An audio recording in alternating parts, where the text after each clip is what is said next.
detského folklórneho súboru Červené jablčko. No a prichádzajú deti z Rusoviec, detský folklórny súbor Gerulata. Prichádza so scenickým spracovaním hovoreného slova, hier, spevu a tanca.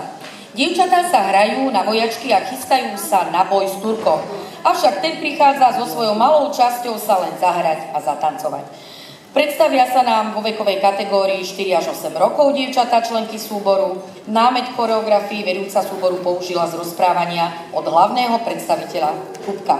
Choreografka pri tvorbe vychádzala z pesničiek pre malé deti, ktoré sú celoslovenské a tým dielko nezaradila do žiadnej konkrétnej oblasti.